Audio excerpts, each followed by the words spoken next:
Hello दोस्तों, नमस्कार। कैसे हैं आप सब? आशा करती हूँ आप लोग ठीक होंगे। तो दोस्तों, आज आप लोगों के सामने बहुत प्यारा देवर भाभी का नोकझोंक गीत लेके आए बाटे और सुनिए और कमेंट बॉक्स में बताइए हमारा गाना कैसा लगा। देवर मतलब भाभी देवर के भैया ना बा देवर भाभी तो तीनों जने का नोकझोंक गीत चली भैया।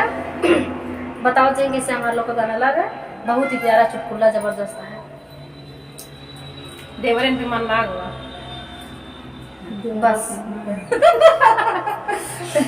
तो कहा है कि किया परदेश पे ये गाँव है बस लाग वो देवरन पे मन हे देवरू तोरे पे लागल बा मनवा, हे देवरू तोरे पे लागल बा मनवा, हे देवरू तोरे पे लागल बा मनवा, हे देवरू तोरे पे लागल बा मनवा, लागल बा मनवा हो लागल बा मनवा, लागल बा मनवा हो लागल बा मनवा, हे देवरू तोरे पे लागल बा मनवा, हे देवरू तोरे पे लागल बा मनवा।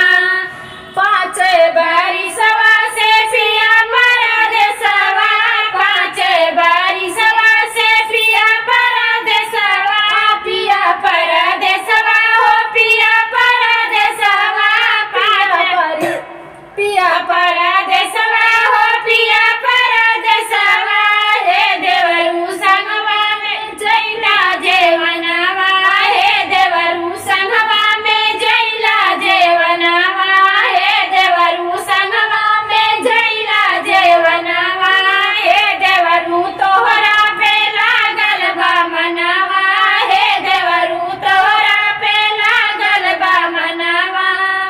पाँच बारिशवा से पिया परदेसवा, पाँच बारिशवा से पिया परदेसवा, पिया परदेसवा हो पिया परदेसवा, पिया परदेसवा हो पिया परदेसवा, हे देवरू संगवा में घूट लागेलुआ, हे देवरू संगवा में घूटी लागेलुआ, हे देवरू संगवा में घूटी लागेलुआ, हे देवरू तोहरा पे लागल बा मनवा, हे देवरू तोहरा पे लागल बा मनवा, हे देवरू तोहरा पे लागल बा मनवा, लागल बा मनवा हो लागल बा मनवा, लागल बा मनवा हो लागल बा मनवा, हे देवरू तोहरा पे लागल बा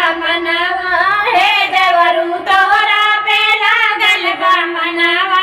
पाँच बारिशवा से पिया परदेसवा, पाँच बारिशवा से पिया परदेसवा, पिया परदेसवा हो पिया परदेसवा, पिया परदेसवा हो पिया परदेसवा, हे देवरू संगवा में कुछ लागिरवा, हे देवरू संगवा में कुछ लागिरवा, हे देवरू संगवा में कुछ ला मना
कमेंट बॉक्स में बताना नहीं, हमारा गाना गाना कैसा कैसा लगा, लगा।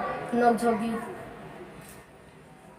ये स्टोरी अच्छी है।